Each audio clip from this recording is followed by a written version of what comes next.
Dari penyecahan, dari pemotongan, setelah dipotong, dimasukkan ke bak pertama. Begitu di bak pertama penuh, langsung disiram. Habis disiram, baru dihidupkan blowernya. Apa tujuannya? Tujuannya untuk mengurangi bau. Blower itu fungsinya untuk mengurangi bau, membuang bau sampahnya ke atas. Nah, proses pembuangan bau sampah itu, bak itu harus ada pipa. Di bawahnya bersih pipa yang langsung berhubungan dengan blower. Terus pipa yang berdiri ini tujuannya untuk menyerap air siraman sampah yang bisa dialirkan ke, di sana ada kotak di bawahnya blower. Nah, ya, sehingga bau untuk sampah itu sudah ada karena sudah langsung dibuang oleh blower ke atas. Nah, terus selanjutnya kurang lebih seminggu kita pindahkan ke bak kedua. Yang dipotong tadi di bak pertama dipindahkan ke bak kedua. Di bak kedua ini juga sama prosesnya, disiram, terus disiram. Kalau bisa lagi di bak kedua ini dicampur dengan kotoran sapi atau kotoran babi bisa, atau tanah subur juga bisa. Tujuannya itu untuk mempercepat proses pelapukan istilahnya. Ya, setelah itu ini juga prosesnya sama untuk menghilangkan bau blower. Setelah di sini 2 minggu di bak kedua, baru pindah ke bak ketiga.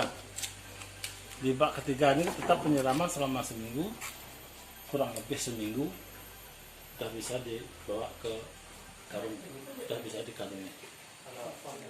Om Swastiastu. Selamat sore, selamat datang tim Sus Media.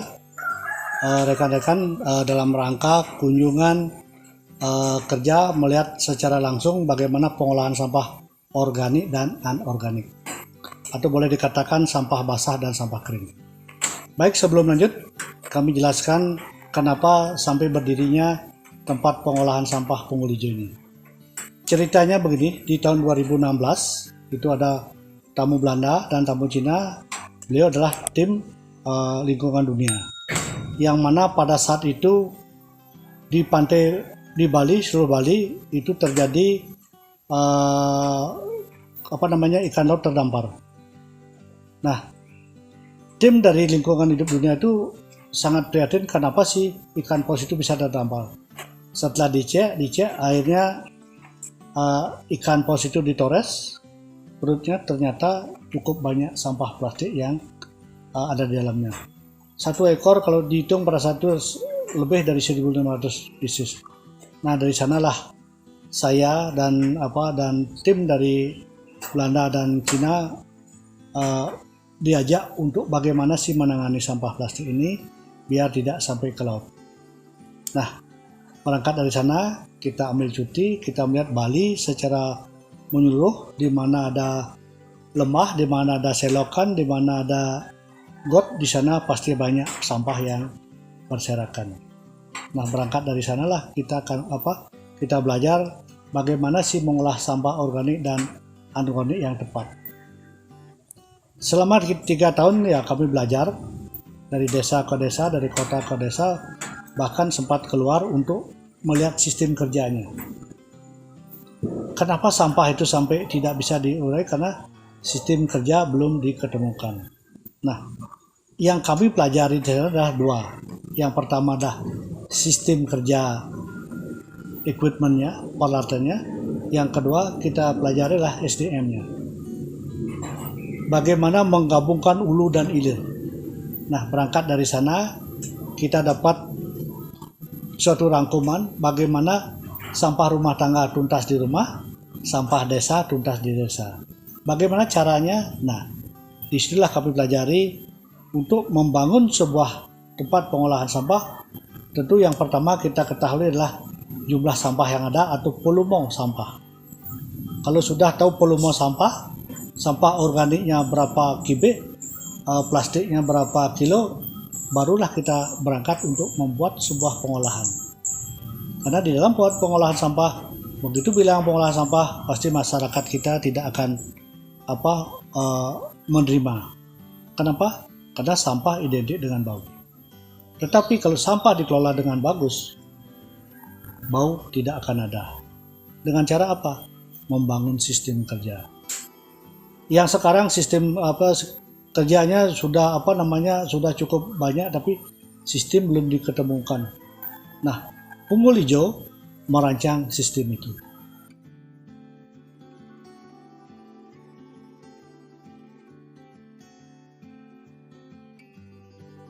Baik, kenapa sampai saat ini sampah dari hulu dan hilir tidak bisa diselesaikan dengan tuntas?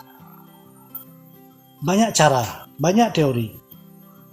Namun implementasinya boleh dikatakan tidak banyak yang mengetahui. Kenapa demikian?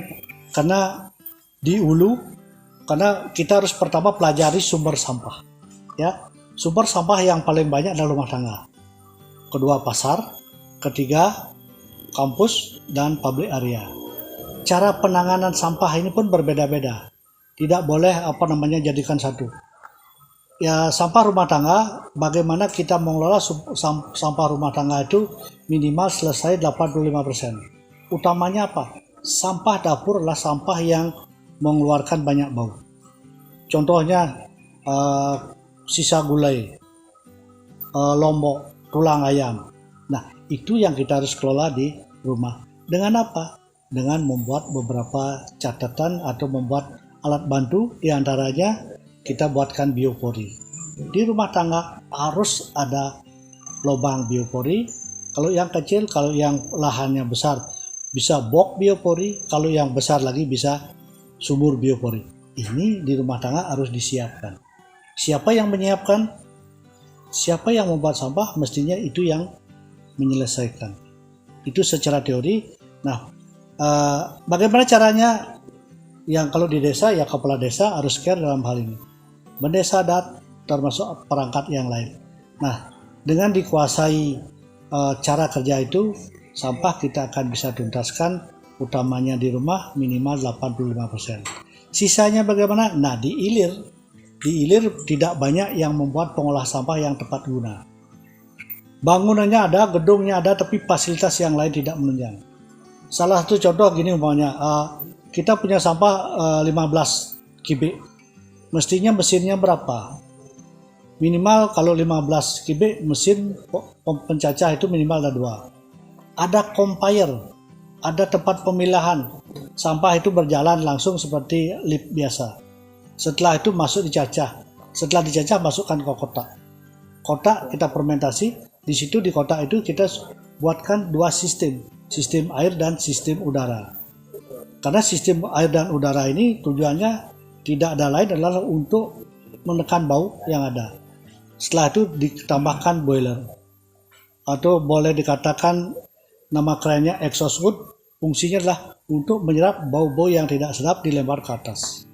Itu kalau penanganan sampah organik. Bagaimana dengan plastik? Dari rumah kita harus sudah mulai, plastik harus dipisahkan dengan alat bantu, bisa kampil, bisa standing garbage. Kalau di rumah sudah diselesaikan, di TPS sangat mudah.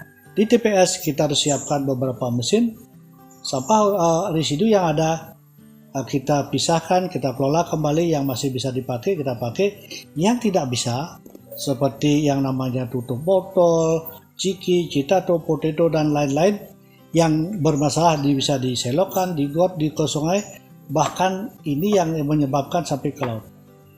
Perlu ada edukasi, perlu ada pelatihan, perlu ada pertemuan-pertemuan bagaimana menangani sampah, utamanya plastik. Plastik tidak boleh digabung dengan organik. Itu prinsip mestinya. Harus diketahui oleh semua lapisan. Ya, oleh semua lapisan, karena sejatinya kalau plastik digabung dia akan jadi masalah. Maka sampai saat ini di lingkungan di mana-mana sampah plastik pasti berserakan. karena belum ada edukasi yang tepat. Punggul Hijau punya konsep bagaimana menangani sampah plastik, bagaimana menangani sampah organik. Organik kita buatkan dengan sistem dengan air dan udara. Plastik kita buatkan recycle. Nah, dengan recycle, dengan plastik ini kita bisa jadikan, kalau ada lomba layang-layang kita buatkan layang-layang, kalau ada wisuda kita buatkan wisuda, kalau pasang di rumah kita buatkan figura. Kalau membuat souvenir kita buatkan kotak-kotak seperti ini. Kalau membuat tempat pot indoor kita kombinasi. Nah, kita bisa buatkan souvenir, gantungan kunci dan lain-lain sesuai dengan kebutuhan yang ada. Oleh sebab itu, di Punggul Hijau, organik dan plastik kita bisa selesaikan di tempat. Karena konsep kami bagaimana sampah rumah tangga tuntas di rumah, sampah desa tuntas di desa.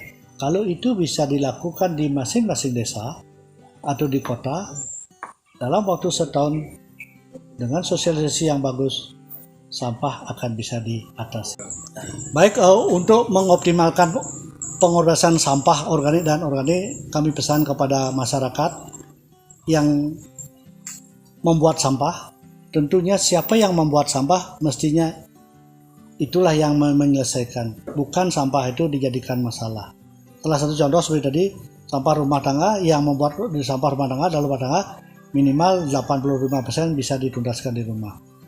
Kalau di pasar, bagaimana caranya biar sampah itu dipilah dijadikan dua. Nah, harapan kami dari bapak-bapak yang terkait bagaimana mengedukasi dari tingkat desa, kecamatan dan kabupaten, karena sampah ini, pengelolaan sampah harus melalui proses pelatihan.